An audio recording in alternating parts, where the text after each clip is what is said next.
with the recent release of the trailer for the long-awaited finale of the PCU, for those just joining in, that's short for Pepsi Cinematic Universe, Batman Endgame, I thought, why not explore and penetrate the lore of the universe so far? So, the universe starts off in 1983 with Halloween Ends Properly, where a rogue killer named Michael Myers goes on a killing spree in the town of Gotham.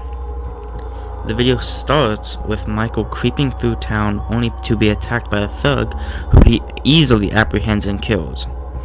His friends then come and find his body only to be met with a knife to the back. They take off running and manage to disarm and knock Michael down, though he doesn't stay down for very long.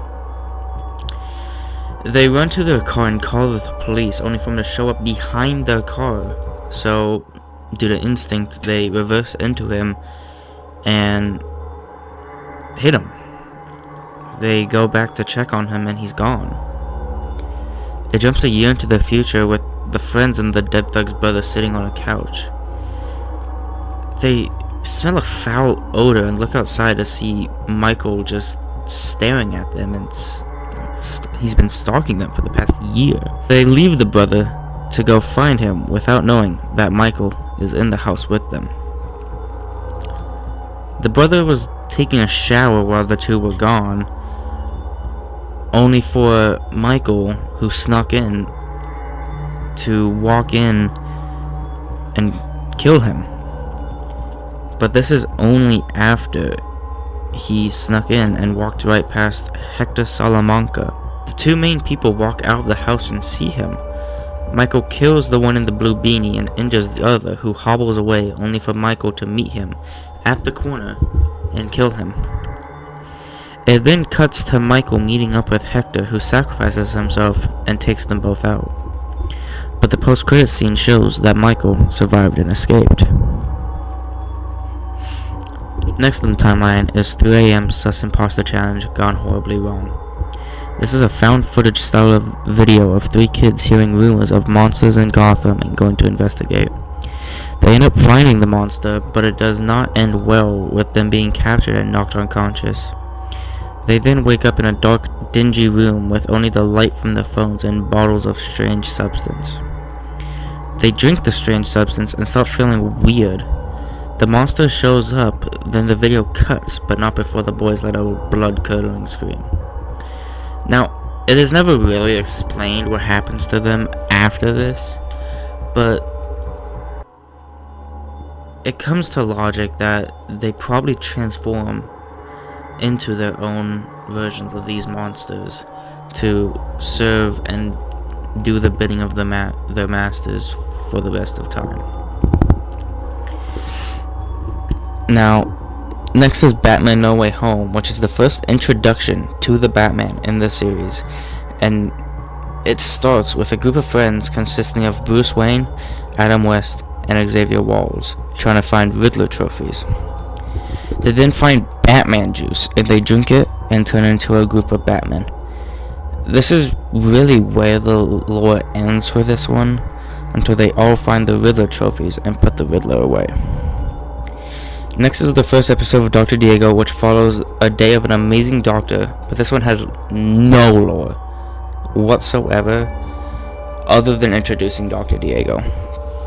It just follows him and his co-workers' antics throughout the day of being a doctor.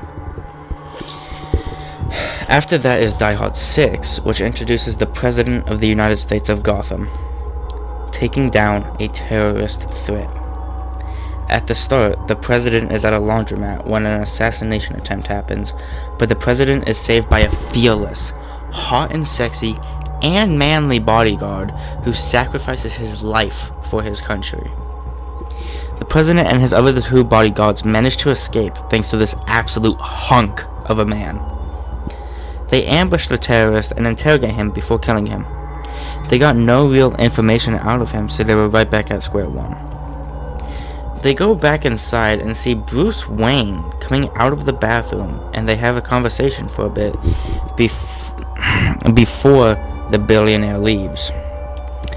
They then get ambushed with no way out, only to be saved by Batman, who takes down all the thugs and the 2 bodyguards that were there at the time, thank him, before he grapples off. The 2 heroes then see the main gorgeous, incredibly handsome terrorist come in, and he does a whole soothing and epic villain monologue. But like an idiot, the monologue takes too long and the bodyguard shoots and kills him.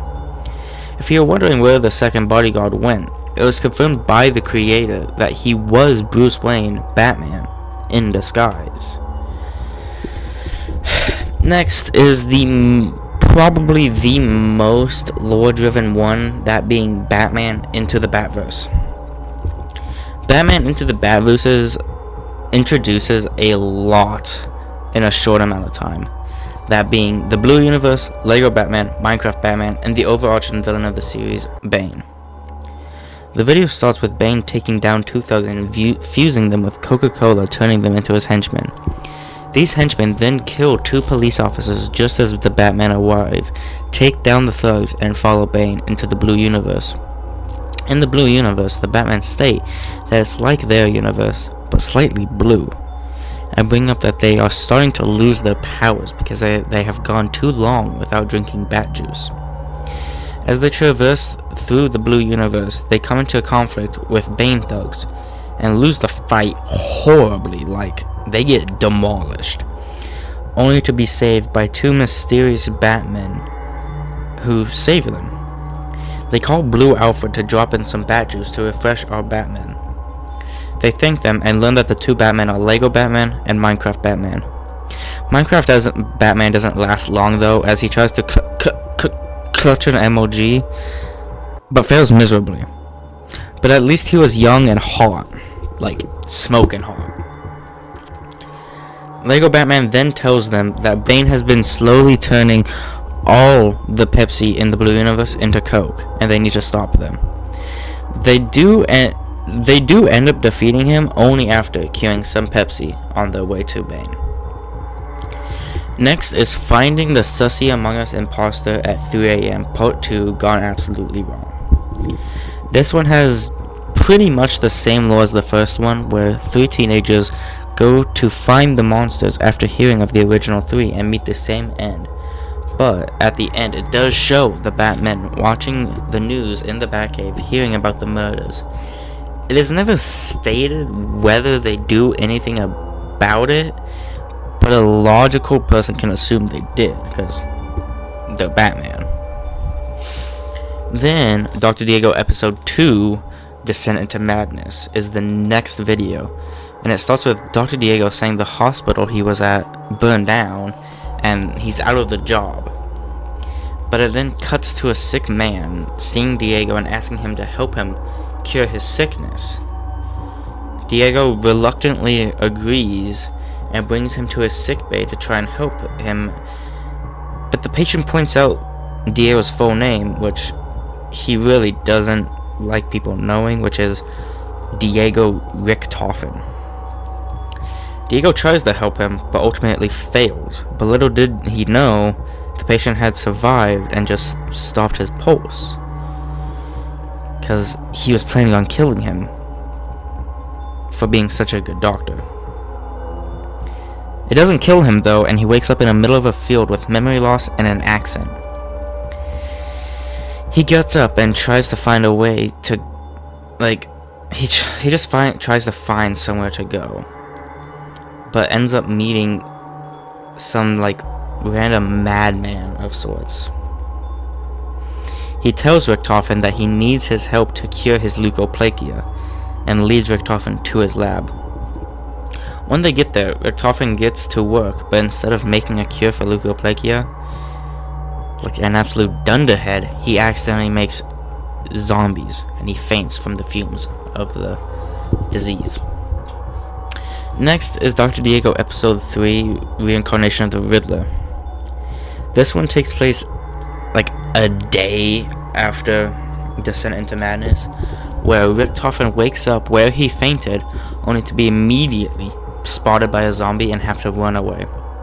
He tries to escape, but he gets attacked by a denizen, who he does manage to get off, but ends up suffering minor injuries.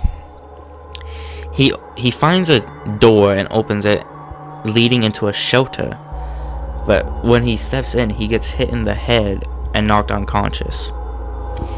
When he wakes up, he's in a bed that he's never seen before, and sees a pile of clothes on a chair with a note saying, "For you."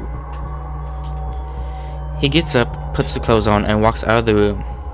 He sees the madman sitting on a couch watching TV. The madman greets him and apologizes for hitting him. He just thought he was a slopper. Diego sees a clip on the TV, which is currently playing the news, and it's a coverage of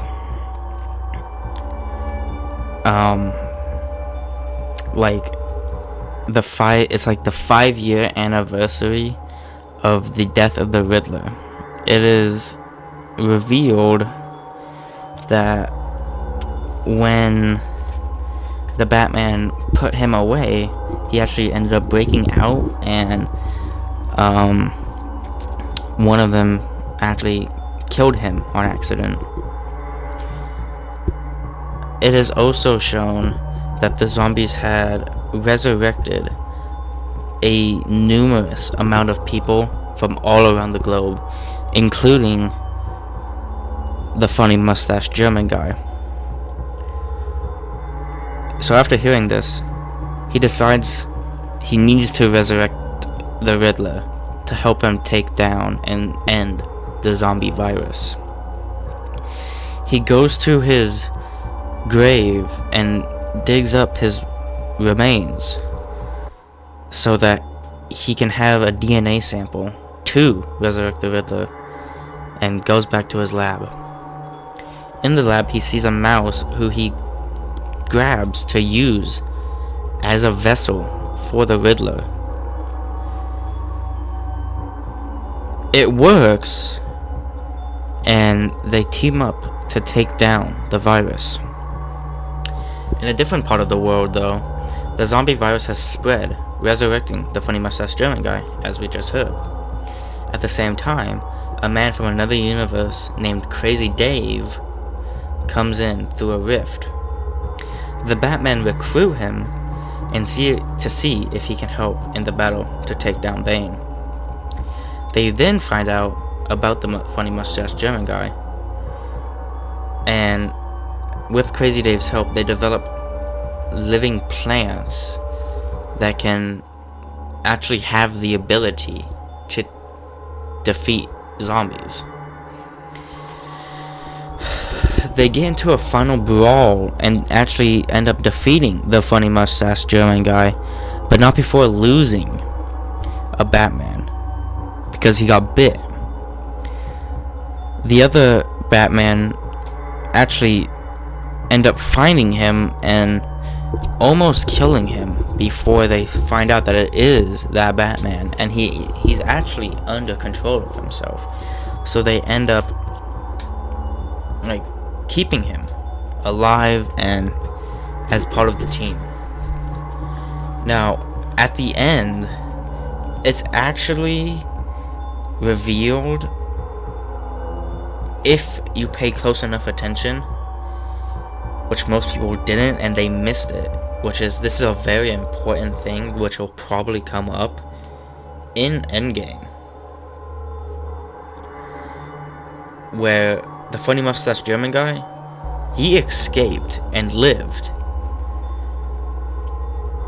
which just is bad news. And next is Batman 4, where the zombie Batman dies at the beginning, and while the other two are mourning their lost friend, the Penguin comes and knocks them, only for Jason Todd Red Hood to shoot at the Penguin trying to kill him. Red Hood and Bruce Wayne make up, and then it cuts to Bloodhaven, where Ye-Wing, aka Kanye Dick, is being interviewed. He says that everybody has something of value to bring to the table, especially Bizarro. He then gets booed out for that absolutely ridiculous statement, and he is seen walking around Bloodhaven only for Adam West to show up and recruit him. Next, Jim Gordon is having a standoff with a group of thugs, only for Bruce Wayne, Batman, to show up, and they work together to take down the thugs. But while this is happening, it just keeps cutting in between our world and a universe where everything is rainbow and everyone is zesty and just overall kinda gay.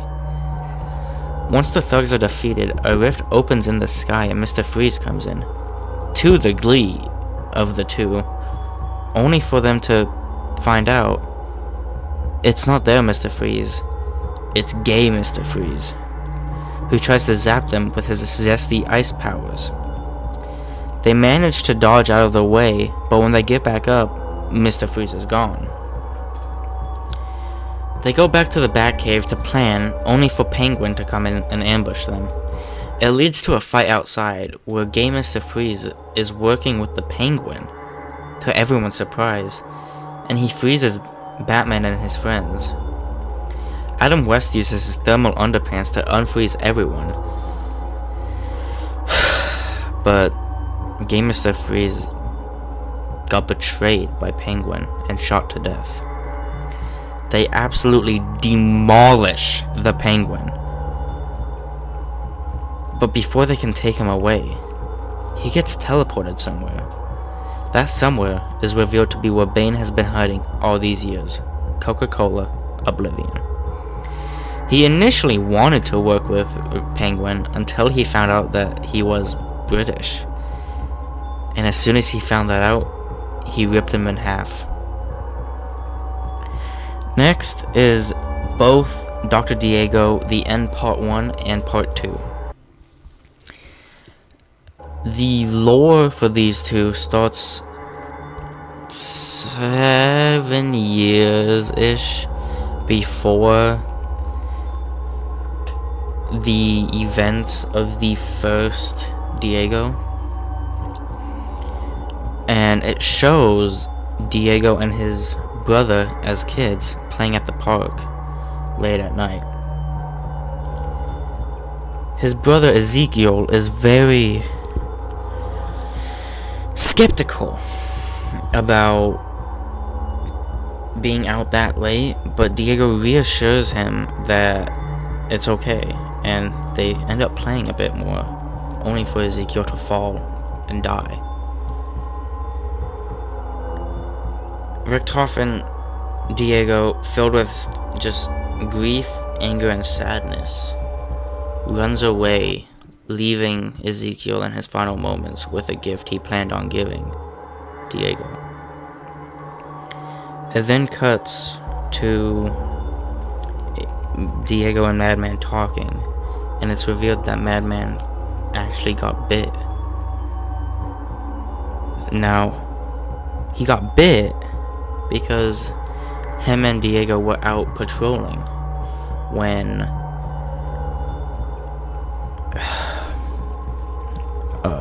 Madman got ambushed and surrounded and cornered, and he managed to fight them off, but he got a couple nicks and bites.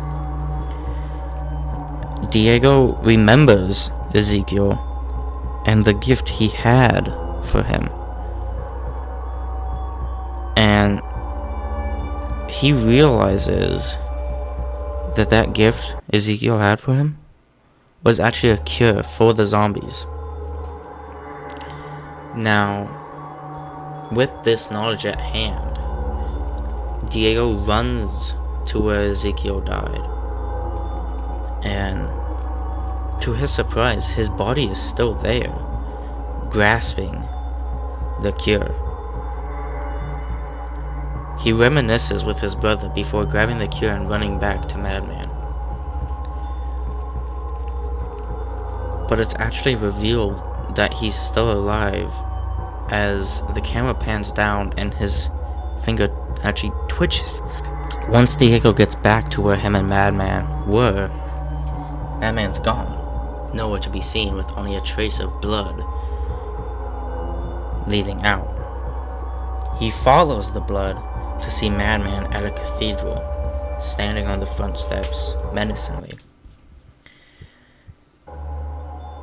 He asks him what he's doing, only for Madman to reveal that he's in control of all the zombies. Because since he was right in front of the fumes, he got the most amount of the virus, and it actually just infused him with zombie power, and he's become the leader. And Diego, obviously shocked, asks why he's doing all this, just for the Madman to say because it's fun, as he raises more zombies to defeat Diego. Just as Diego is about to fire at the zombies, Ezekiel comes up behind him, surprising him,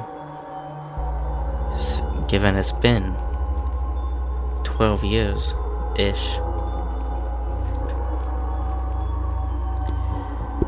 In the end part 2, it starts off right there, with Ezekiel saying that he has a special power to show Diego, as he throws a disc of pure energy at a group of zombies, instantly incinerating them.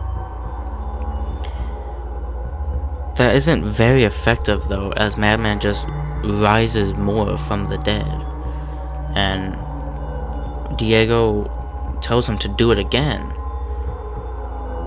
but Ezekiel says he can only do it once every 3 to 5 business days. No, 3 to 4 business days. With this knowledge, they run off to hide and wait. After 5 days, they agree that it's probably been long enough and his powers are back, and they run back to Madman. And Ezekiel tells Diego to shoot at the zombies, which he does, clearing the way for Ezekiel to throw his disc at Madman, blowing him up.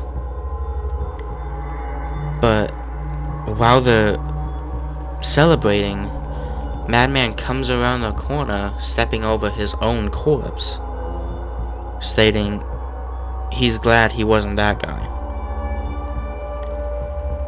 Disappointing Diego and Ezekiel, they get surrounded by zombies, as they have no means of protecting themselves really anymore against this level and amount of zombies.